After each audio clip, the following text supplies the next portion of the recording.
So selling the dream, this is really important. What you're going to have to remember is you're not selling your dream. You're going to talk about what your dream has come into play, but you're really selling their dream. Nick talked about it a little bit ago. So first of all, surrounding yourself with people and companies that can really help you is what we're talking about in terms of the marketing side of things. And as I said, franchise development is all about the marketing and selling of franchises, and you always want to be in development mode. Okay, so give you a little idea here about leads, where they come from, what percentage closes, et cetera, et cetera. So organic and paid. So this is what you're going to do on your own. We're going to create your landing pages on your website. You're going to do marketing of your own. Some of it might be paid social, non-paid social, Google pay-per-click, whatever efforts you are putting forth. That's kind of that first funnel. Now, unfortunately, a very, very small percentage of those will ever turn into a franchisee for you. About 1%. You talk to 100 people to maybe find one that's going to qualify. First off, half of them you're never going to get a hold of. You just got voicemail, text message, you can't get a hold of these people. Then we come to the consultant groups, the matchmakers, the brokers, right? Look at that. That's really small. Why is that? I was just discussing this at lunch. So they're going to bring you pre-qualified prospects, candidates, but they're showing them about 4, 5, 6 other brands, right? So it's typically around 13% of the qualified leads that the consultant groups bring you that you close. They're going to be qualified for a lot of other businesses. They're going to look at a variety of things. Referrals, those are definitely your best source. Now, this is not referrals like from friends and family. This is existing franchisees of yours that are happy. They're like, man, I'm going to tell my friends and anybody I know they should go buy one of these. So those are the best. They're already pre-sold when they come to you. But even that, only about half of them really end up buying a franchise. Usually money's involved. They may really want your franchise, so they just don't have enough money yet. So here we go. So the other thing that has to be set up and structured is that your website will have automatic emails that can go out. So people are looking at your website and shopping around for franchises after business. Nobody's there to answer that phone. So you want automatic emails informing them, thank you for reaching out to us about our franchise. Somebody will be getting back to you right away. You want to get that lead entered into your CRM. You can have it set up that it automatically gets loaded up into your CRM, right? 75% of the internet leads are not qualified or serious buyers, as I said. You're just trying to get a quick introductory call with them. You want to just get them on the phone really quick. It's like Maya was talking about, 15-minute conversation. Why are you looking now? How did you find us? Some basics. If they seem serious, okay, now we're going to schedule an actual presentation call with them. Also, always make sure you're having their spouse or partner on the call, all right? A one-legged sale doesn't work in franchising. You start talking about emptying your life savings to buy a franchise, you better get your significant other involved in this process. We have a saying, if you don't do it with them, you're doing it to them, and that never works out. All right, then we get into research this person. Who is this person? You have access to so many things to check them out. Who are they? What's their background? Maybe they even have told you one thing. You look at LinkedIn, and like, oh my God, look at all these other jobs they have had. Maybe it's good, but it tells you a lot about that individual. So really try to do research about them before you have this presentation call with them. All right, so they're going to find you in a variety of ways, right? So SEO, paid ads, social media posts, franchise expos and trade shows. Sometimes they've seen you in multiple places before they finally reach out to you. So the formal presentation call, this is where you're going to tell them your brand story, how you decided to build, how you built this business, how you decided to franchise the business. This is your passion coming out, really telling them who you are, what your brand is all about, so they understand what this is about. Then you take, you do a deeper dive. You're taking them all the way through what an ideal franchise candidate is. You're really trying to learn as much about them and see why they're looking right now. They're coming to you for an emotional reason, right? It's always emotion. All right. They may justify buying a franchise from you with logic, but people make purchasing decisions of any type based on emotion. So what is that? Why are they reaching out to you? Right? Have they ever owned a business before? And keep in mind, fear and anxiety is going to set in. No matter how excited they seem about your franchise, especially if they've never owned a business before, they're going to get terrified before it comes right down to it, and that's why most of them take off. They're scared to make that jump. It's your job to help give them that confidence that you're going to support them. But what you're trying to do, though, is position yourself after you've gained as much information about them. Listen, right? First seek to understand, then to be understood. Why are they contacting you? What's their background? Where'd they go to college? What are their hobbies? All these little things, because it's their dream, not yours. So now you're able to kind of customize your pitch to them. How is your business model going to be able to help them achieve their dream of business ownership and the goals they have for themselves? So you want to learn about them, then you can position it. Because I don't know what the number, Steve and I have talked about this. I'll bet 75% of the time people end up buying a franchise they would have never thought they would have bought. First off, it's their first business typically, and they just had no idea all these franchise opportunities that were out there. They're like everybody else. Well, it's mostly food. It's on Main Street, USA. They start uncovering this like, wow, I had no idea. And then they start looking at how much money they can make and lifestyle. Now there's deal killers, right? You're gonna try to find that out, right? So they might say, hey, I don't want retail. I don't want restaurants. I don't want restoration because I may get a call at 2 o'clock in the morning. Somebody's pipe broke in their house. There's deal killers, but you're trying to uncover those things. What are the things they absolutely don't want to go into business and be required to do? We hear this all the time. Oh, I've got to be passionate about the business that I buy, Rick. No, you don't. No, you don't. You're not buying a hobby, right? You want a business that will allow you to have the lifestyle you want to be passionate about. I love to fish, as a few of you have heard me say. I sure as hell don't want to be a charter captain out there in horrible weather with jerks that I don't want to be showing how to fish, right? It becomes work then. So after you do your formal presentation with them, and you're going to collect their background information, because this is going to be an organic lead, right? So you need to send them a candidate questionnaire. Now they feel comfortable giving you financial information, things like you send them a confidential questionnaire, candidate questionnaire, CQ we call it, and they're going to fill in a few more things that maybe they were kind of holding back on. Where is your money? How much money do you have? Do you own a house? Things of like this nature, right? Then, once you get that CQ, now I'm going to disclose you. I'm going to send you an FDD. I'm not sending an FDD until you fill out the CQ for me. Now you send them an FDD, and you schedule at that time a FDD review call. All right, I want you to go through the FDD, especially the agreement, check all the important things, and then we're going to have a call soon, right? Within a couple of days. It doesn't take them that long to read through this. In a couple of days, and then I'm going to go through all the questions that you have since reading the franchise agreement and the rest of the FDD.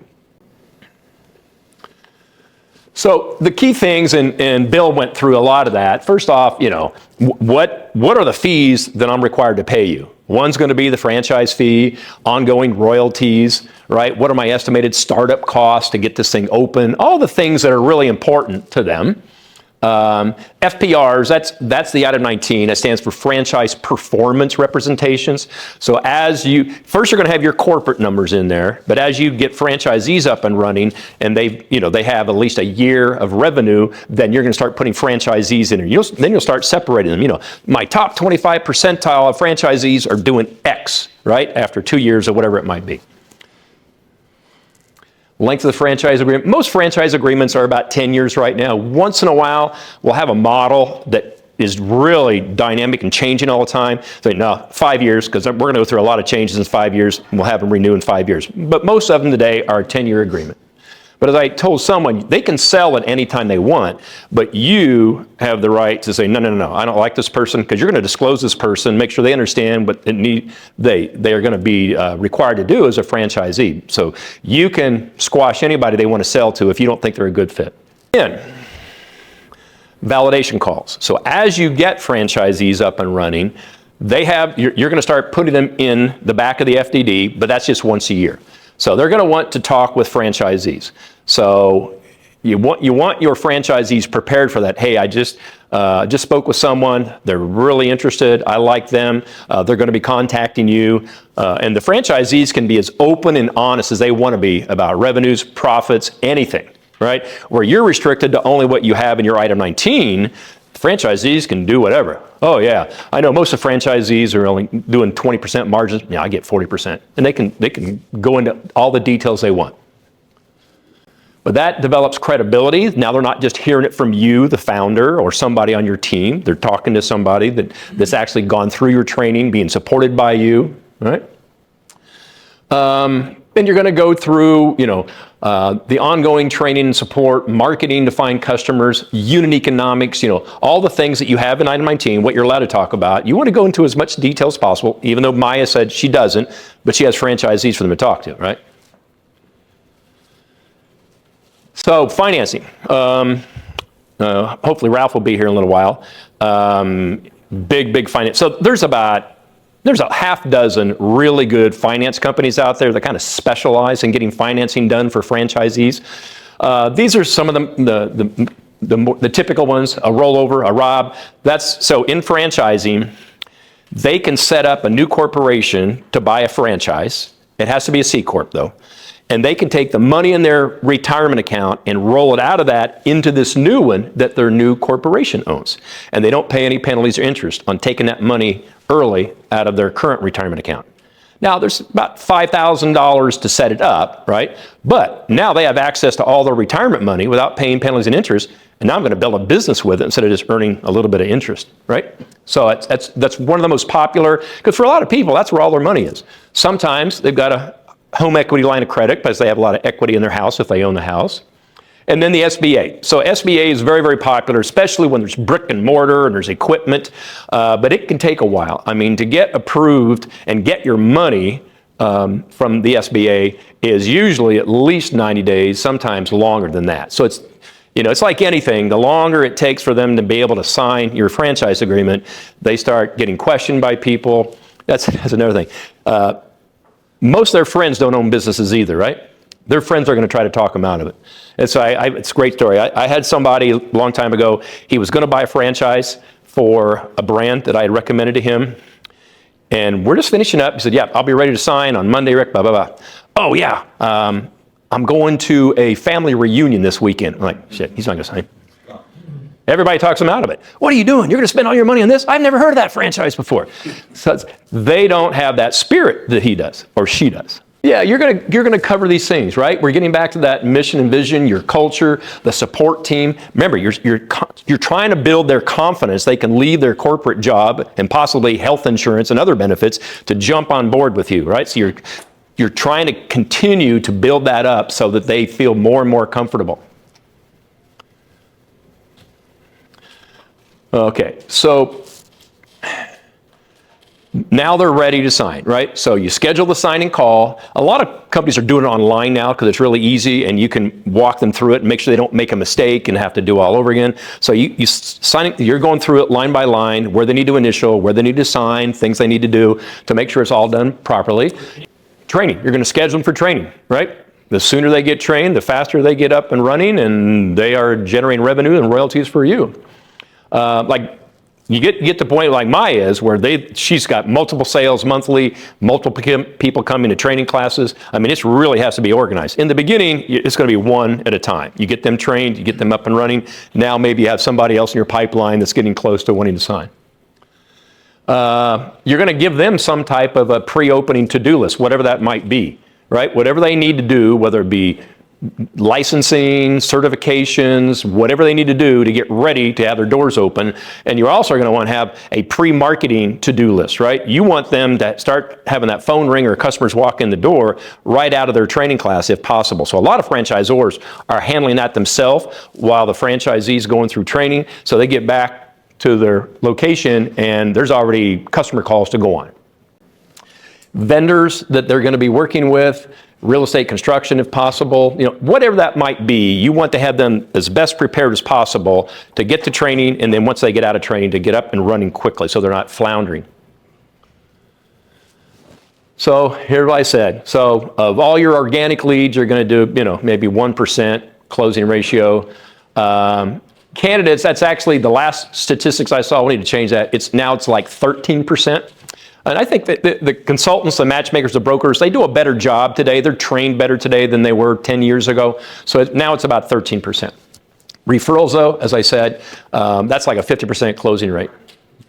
And I told you earlier, family, friends, and customers can be a really good source of leads, both as franchisees, or they'll know someone else that they can convince to come talk to you about possibly owning your franchise. Okay, this is interesting. So they surveyed 120 brands that were included in the survey. There was 2,533 company-owned units, 24,000 franchise units, all different segments, right? Food, retail, non-food, whatever, right? So, and they revealed their plans to grow is like by 2,000 franchise units in 2024. So they did this in 2023. So this was also in that survey. So they showed where their leads were coming from. Now keep in mind, some of these had really big marketing budgets. They were big franchisors, so they're spending money in a variety of ways. But this tells you what percentage of their leads came from what sources.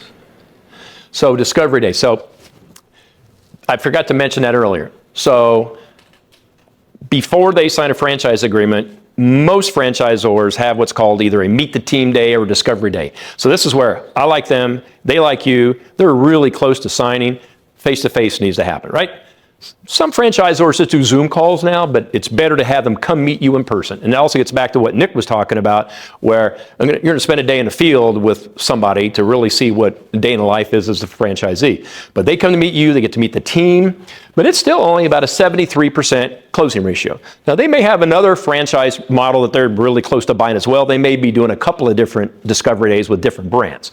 But still, 27% don't end up signing, even though they jumped on a plane and came to visit you. Always be in development mode. So it's really important that you're always thinking about finding and awarding franchises. It's very easy to get bogged down with your day-to-day operation, your current business, franchisees that are up and running. Somebody always has to be finding and helping you award franchises, always. You'll have them fall out of the system, right?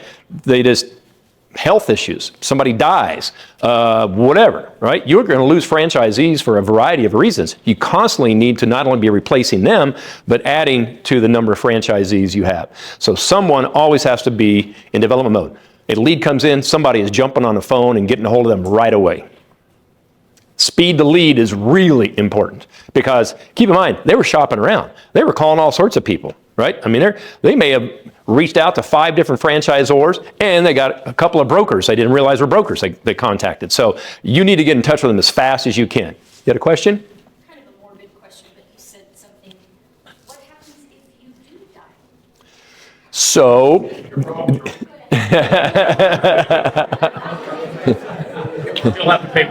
you hope it's a franchisee you didn't like, first off, right? So anyway, in the franchise agreement they sign with you, you always have the right to buy and take over their franchise when it makes sense. Sometimes a family member takes over, but you got to take them through training. It depends on the circumstance, but you have the right to buy that franchise and whatever it goes into their... As the franchisor, right? As the franchisor. Oh, you die. Yeah. Well, I think I'm assuming the sale, you're going to be signing up with us soon. So, What kind of responsibility do they then dissolve and now they're own companies? that has happened before. There's been times where partners are suing each other at the franchisor level and it blows up and they just let the franchisees go independent. Some of them kept the name, some of them changed it to something else more personal to them. But wouldn't it depend on how your documents are set up, your corporation is structured? Because Well, sure. you have different provisions, right? Yeah. And who's running the franchise business? Are there multiple owners or not? So it's a variety of factors there. So getting back to the always in development mode, you want it everywhere, right? It could be on your merch in your store if it's a store. It'll be wherever somebody can see that you're offering franchises, you want it posted so that it's really obvious. All right, so unfortunately, Just a point here, so that we don't know what to talk about, but when you are a franchise, as we said on the earlier slide, always be in development mode. So some of the things you can do to be always in development mode is have it everywhere that you're selling franchises. So if you have a restaurant, it's on the packaging, if you have a service business, it's on the invoice, it's on the car. It's like everywhere that you're selling franchise. yeah, don't be ashamed that you're a franchise and you're worried people may think negatively about that. We know that franchising means systems. It means knowing that you're going to get the same thing time after time. No, there's nothing wrong with that. Okay, so Rusty's not going to be on the call, right? Okay, so Latitude Park is our marketing company that we are currently using that you would be working with that develops these pieces for you. One is the landing pages on your website describing the franchise opportunity, franchise e-brochure that you can automatically send to people to give them information, a flyer that you'll be able to hand out at the franchise expos, and they do a press release. So he was going to go through some of the things, and I'm going to go through a few slides here. Yeah, digital dominance.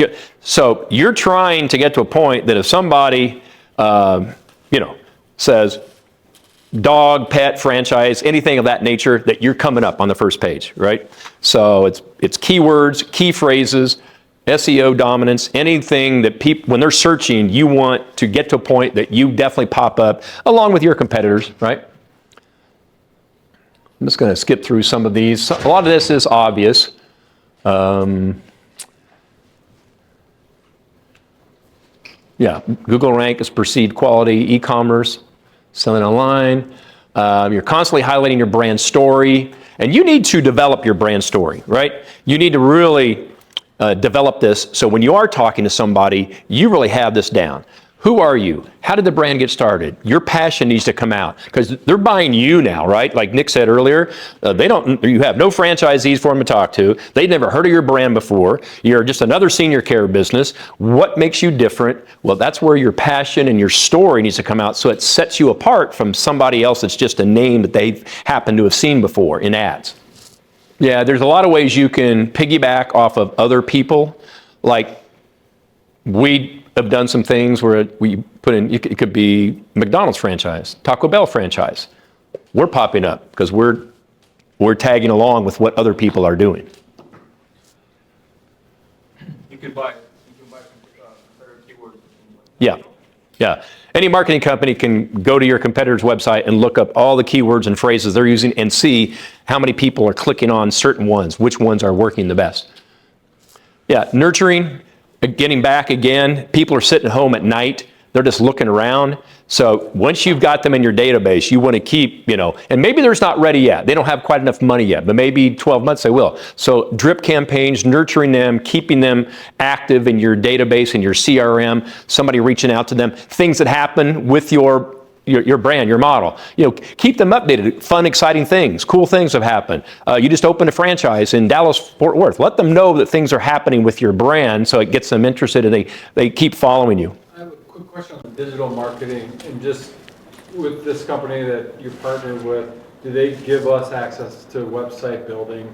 Or is that something we're going to do? So the pieces I talked to you about are included in your package with us for the $59.5, but they are hoping you're going to use them for any other type of marketing you need, online, digital marketing, everything, right? And they'll give you a package price for what you need, but you're not required to. But there are a lot of firms that will do full service marketing. Yeah.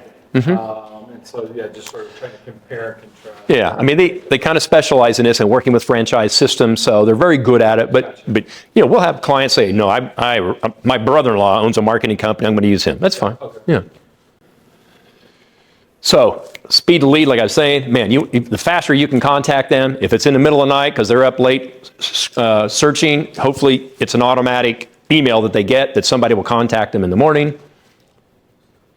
And then text messaging. If you can get their cell number, text messaging, everybody looks at a text message. Emails, they'll let stack up all day long, right? Text message, they look at it.